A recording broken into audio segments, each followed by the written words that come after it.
Hey everyone, it's Rich Warner from the What a Beautiful Game YouTube channel. Glad you could be with me again today.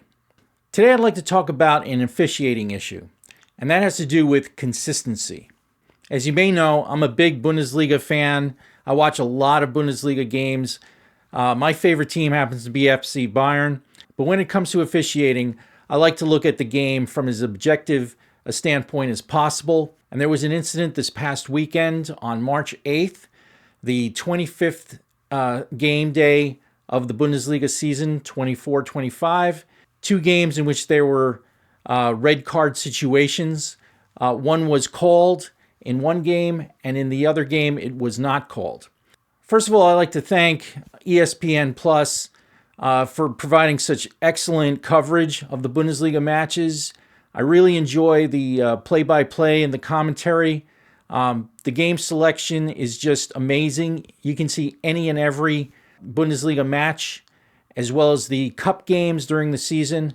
So it's quite a privilege and a treat to be able to watch Bundesliga matches on ESPN. Okay, now I don't want to give you the wrong impression as though I'm criticizing the officiating specifically in the Bundesliga alone. You know, I watch a lot of professional matches, World Cup games, Champions League matches as well. And the issue of consistency really irks me. And I'm amazed sometimes, as many fans I'm sure are too, about how inconsistent the calls can be, not only within a game, but across games and across leagues as well. So I'm not picking on the Bundesliga only. I just happen to be focusing on it because I watch a ton of Bundesliga games and my favorite team happens to be FC Bayern.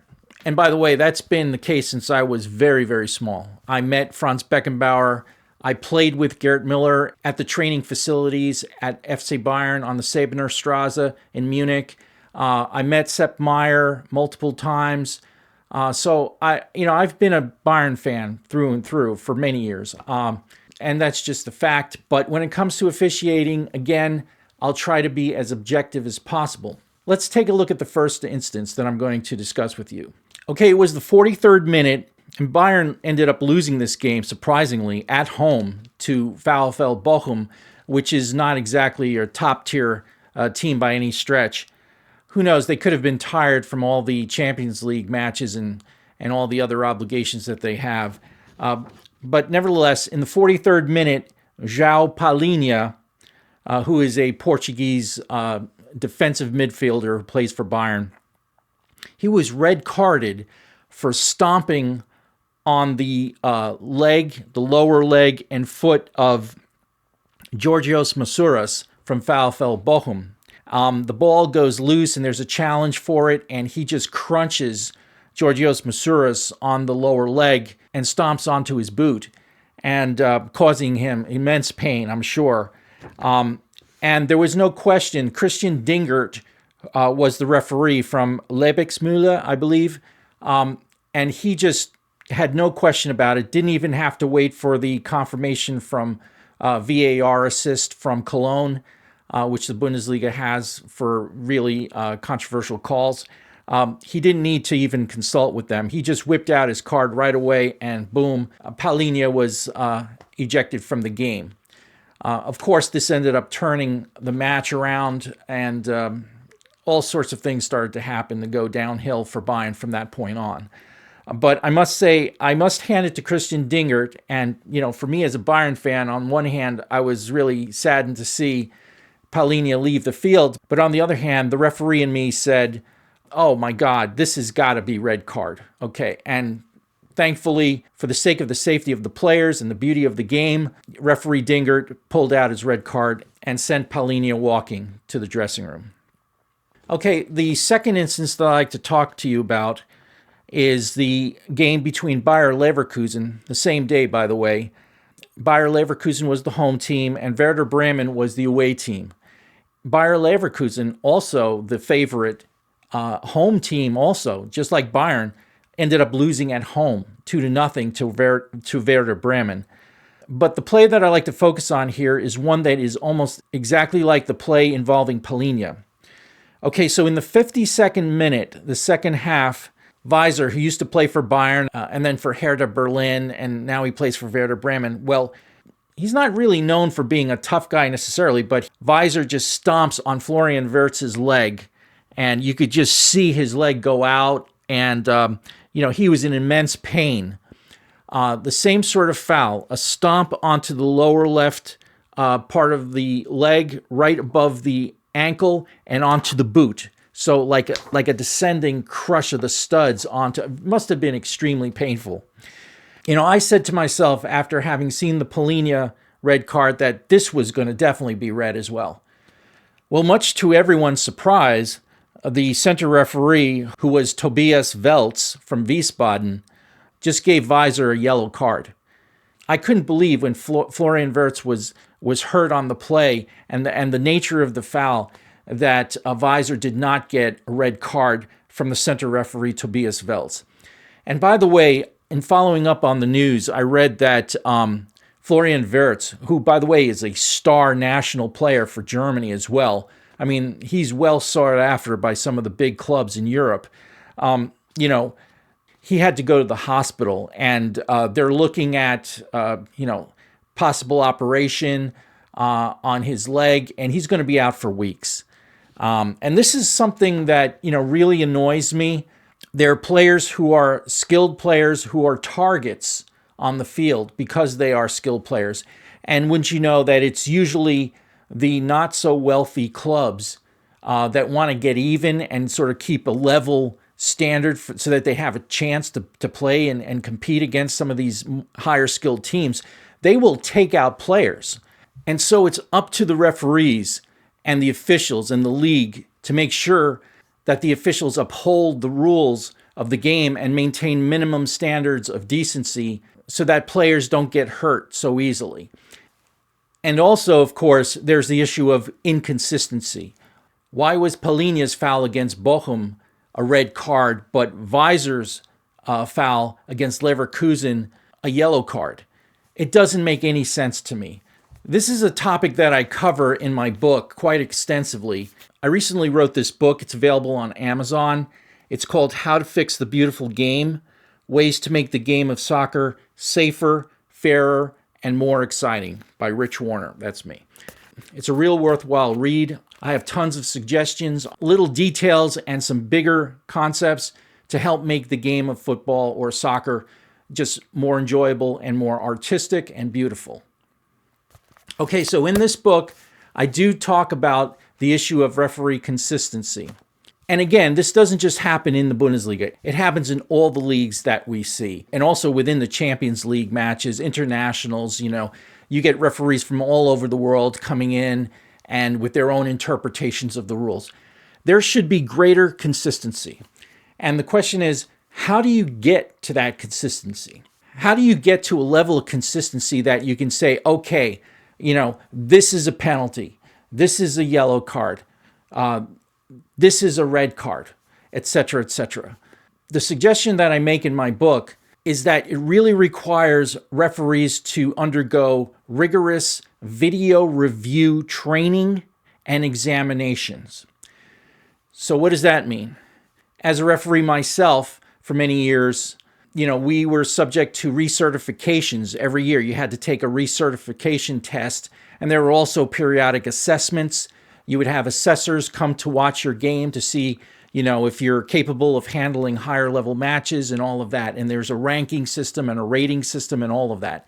Well, if that's the case, why don't we make all the referees, regardless of whether you are reffing youth level matches or professional level matches, college matches, what have you, as part of the annual recertification process, make referees sit down and review a couple of hundred videos at least. For the pros, it should be even more. And the videos should be broken down into sections. So here are yellow card situations. And, have about 100 of those videos. And then here are red card situations. This type of a foul is worthy of an ejection, etc., etc. This is an offside. This is not offside because the player's not in the play. This is a case of disrespecting a referee or encroachment and things like that. But most important to me, it seems to be that yellow cards versus red cards. I'm a big believer that we should issue red cards for fouls that are intended to hurt other players, to injure other players, as in the case of Weiser. Now, Palhinha was called for the red card, so kudos to referee Dingert. But what about Tobias Welz in the Leverkusen match? What was he thinking? Isn't that a red card as well? If the Bundesliga and other leagues had a video recertification process where they have to review hundreds and hundreds of videos, and then there's a test that you have to pass after you watch all these videos. So you have to apply your knowledge as well to real game situations. Okay, it's not just theory. The rules have to be applied in real time, in real life game situations. The thought also comes to mind, which I cover in my book as well, that someday, artificial intelligence, AI, video algorithms will be written and programmed to recognize, what is 95% probability this is a red card situation. The video computerized algorithms can study the scene and the play, can learn to distinguish between, yellow cards and red cards, offsides, and even disrespectful situations due to surveillance cameras all over the stadium and microphones placed around the field. It seems to me that someday AI will not only assist referees, but could even replace referees at the highest levels. Okay, of course, you're not going to have AI at the local sports complexes. But, it's sort of like very serious and professional levels. It seems to me that AI will be better than humans at some day because humans are very erratic. They wake up on the wrong side of the bed. They can't make the right decisions. Maybe they had a little bit too much to drink the night before, what have you. Humans make errors all the time. The question is, how do we minimize that? And in such an egregious case as we saw this past weekend, that was clear as day. There was no need for an AI algorithm to decipher whether that was red or not. It was clearly red. Another question that comes to mind is, why didn't the video assist crew in Cologne come to the assistance of the center referee Tobias Welz at the Leverkusen game? Why didn't somebody from Cologne speak into his headset and say, hey, Mr. Welz, this is clearly red. We've studied this on the replays and you should eject Weiser. There was no motion for that. And I was really surprised that Xabi Alonso, the coach of Leverkusen, didn't go ballistic, which is because he's a very experienced coach and player, and that was clearly red. But in my opinion, and I mentioned this in my book, How to Fix the Beautiful Game as well, I believe that there should be 2 coaches' challenges per match, one in the first half and one for the second half. And coaches should have the right to question the decisions when it comes to highly controversial plays. You don't want the coaches necessarily disrupting the flow of the game, but I think when it comes to really controversial plays, 1 or 2 per game, coaches should have the right to do as in the NFL or in basketball or in Major League Baseball, what have you, even in NHL hockey. In the NFL, they have a red handkerchief they pull out of their pants and they throw it on the field, and that indicates to the referees and the officials that, hey, we're going to question that call that you just made. I believe it's just and it's right because it keeps the referees on their toes, and so that egregious calls can't be made, such as the one that we saw in Leverkusen. Now, as far as the fate of Tobias Welz is concerned, I would also demote him if I were in charge of the Bundesliga Refereeing Association. I would actually send him down 2 divisions a couple of weeks, if not for the rest of the season, because we just can't tolerate calls like this. He should be sent down and earn his way back up to the Bundesliga. Okay, as far as the perpetrating player and team is concerned, I believe that the leagues should be a lot tougher on them. I would suspend Weiser for at least 7 matches. Okay, even 10, depending on the degree and severity of the injury. In this case, I would sit him out for at least 7 matches. And I would fine that player and the team to cover not only the medical expenses and the cost of recuperation and convalescent therapy for the injured player, in this case Florian Wirtz, That should all be incorporated into the fine to Werder Bremen in this instance. And I would also add that in addition to medical and rehab expenses, I believe that Werder Bremen should cover the salary of Florian Wirtz while he's injured. Until he's ready to play again, Werder Bremen has to pay his salary. That would send a message to teams all over. You got some thugs on your team that want to hurt other players. Well, you're going to have to pay for it because it will hurt your team more than it does any benefit from the original foul. So I think to recap, a lot can be done to improve the officiating, not only in the Bundesliga, but across many leagues. There's a lot that the leagues can do to really clamp down on reckless play that's designed to hurt other skilled players especially. If we want to preserve the beauty and art of the game of football, we're going to have to clamp down on these brutal players.